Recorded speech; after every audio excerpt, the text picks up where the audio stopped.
Hello fans, viewers and subscribers. Today is a beer I'm looking very much forward to drinking. Never had it, it's my first time of drinking this, and I must say I love this brewery.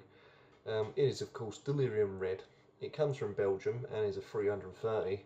Comes in at 8% I do believe, yeah. Don't know if you'll see this, but it does say it along there somewhere. Can you see that? 8%? 8%, yeah. You have the tradition. Look how much that sparkles. They're so cool. The light hits it and it's shining. Look at that. We have the famous pink elephant, as you can see there, with cherries in the ear. Probably a dead giveaway to what flavour this actually is going to be. Yeah, I love it. Still got the foil as normal on top. Got the crazy elephant thing around the edge, or birds or whatever it is. Yeah, love this brewery. I've had quite a few of their beers. Still love Delirium Noel's #1 for me from this particular brewery. Hence the glass. Yeah, looking at this then is different. I haven't seen anything like this before, and I just want to show you a few things before I actually begin. I have my trusty straw. I know I'm not going to be drinking this for a straw, that would be absolutely mental. Although I could, but I'm not going to. It's merely to get the head going.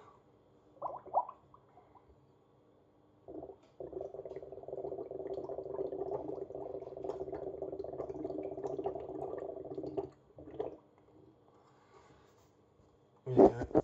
Look at the colour. Look at the colour of that head. It's almost like a pinky colour. And then the beer itself is a red. It's like a blood red.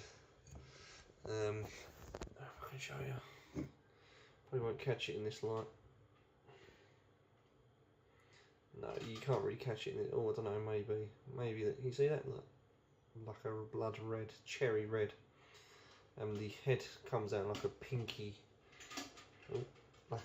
red. Absolutely weird. I've never seen a head that's pink, like a pinky colour. Right, so there you go. So now I can do away with the straw.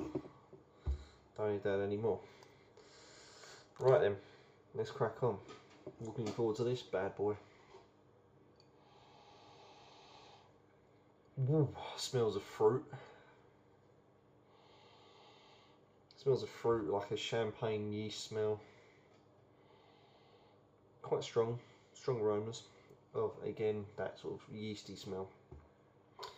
It really does get up your nose, that. It's got a nice bit of cherry there as well on the nose. Different kind of fruits, I'm guessing berries as well. Right, let's get on with the tasting, because I'm looking forward to this and I can't wait. Cannot wait to try this, so here we go, fans.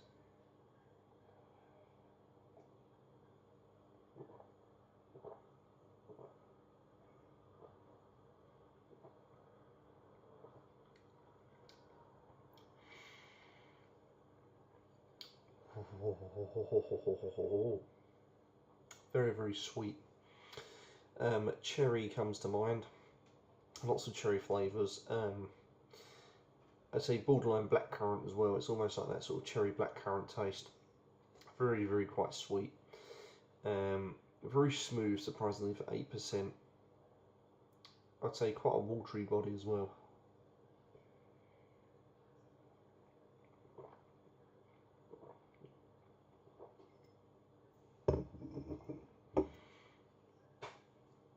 And the weird thing is there's not much carbonation going on. It's very filtered. I think it's been filtered, it's smooth, no carbonation. The head is quite small but frothy. Until you swoosh it around in your mouth, then it really does expand in the mouth, but you really have to work the head in order to get the head. Other than that, you can't really taste it because you're just overpowered by this sweetness. You know, I think, if I'm right, I can't remember the name of what it actually is, but it wouldn't surprise me. Two things in this. What they've used is a concentrated cherry juice. You can buy it. It's like a little container like this, and it's like thick honey consistency. And the idea is you pour it in to give it that authentic cherry flavour. So that sign of good beer, fans. I think they've used that, and I can't remember what it's called. It's candy. It's like Belgium candy, but it's not as in candy as in chocolate and things like this. Like let's try to think. Like just like a chocolate bar. It's not that sort of candy. What I'm referring to is it's like a hardened form of sugar. And they put it in as well to give it that almond sweetness. So it's almost like an artificial sweetener, but I think it's actually made from sugar and glucose. It's like the carbonation drops, but it's more sweeter. It's like a candy cane. That's the sort of taste it gives. And actually, that's kind of the taste I'm getting a little bit as well. A little bit of candy cane. Bit of candy cane, a bit of blackcurrant, a bit of cherry. Very, very smooth as well. Smooth all the way through. I will say this is going to be incredibly moorish, and it's going to be hard for me not to down this, but got to remember it's 8%.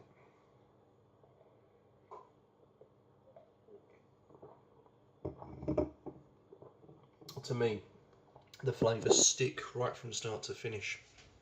What you are getting is a true beer that's full of flavour. It's very sweet, but very flavoursome, and I don't think this will be to everyone's taste. And it comes across as slightly artificial. I think it's just the way that it's made with that, as I said, that candy and the fake cherry. I'm going to call it fake cherry because I don't know what it is. I've used it myself in home brew, and it does give that authentic sort of taste, but it does come across artificial. This is very, very similar to Left Ruby and very close to Leftman's as well. So they're two other Belgian beers, so they're very, very similar. Whether this was designed for drinking during the summer, if that's what they were getting at, a summer drink, whether they've just, the brewery themselves have gone for something completely different, I will never know, but it's extremely different to what I've tasted before in the lineup of the breweries. So the Deliriums that I've had red, Noel and Tremes and Notricum. So I've had 4, and I can honestly say none of them have been shit. They've all been fantastically brewed really well.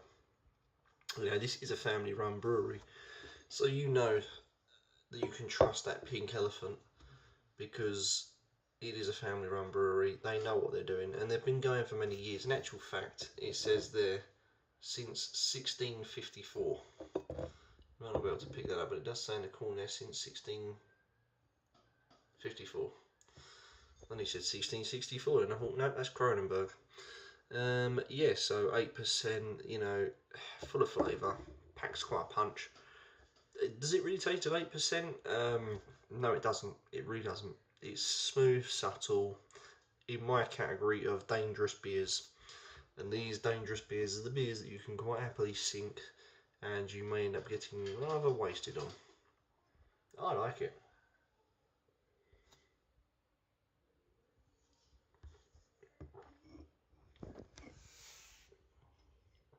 There's your lacing. Dribs and drabs around the glass. See how cold it is still. Look, you can see above the elephant the condensation. Head is actually quite thinned out now. It's not as thick as it was. And again, you can see that real cherry red blood colour there. Look at that. What an awesome beer, fans. I love this brewery, and if anyone who is watching from their brewery, then you guys deserve a fucking medal. You deserve more than a medal because all your beers are decent. So I think, fans, you know where this is going to go, don't you? Am I biased when it comes to the Delirium Brewery? You bet your ass I am. The Hygen family, however you want to pronounce their surname, it's going to be 10 out of 10, isn't it? It's got to be 10 out of 10. I'm not a fan usually of sweet beers, but I think for me it's because I know that it's different. I've had various ones in the range, and it is different, and it shows. It does show. You've got these strong, powerful hitting beers with different flavours. This is now just lightened up. They've given it something different, bit of fruit in there, something to tantalise the taste buds and give them a mash up, and yeah, it's decent. It's well put together, nice and smooth, good flavour. Shame about the head, you can't really taste the head, and very, very low carbonation. So yeah, shame about that, but overall, yeah, it's got to be a 10, fan. So I'm now going to just slope off and enjoy this beer, and you can join me next time when I'll review some more beers from Belgium. Stay tuned.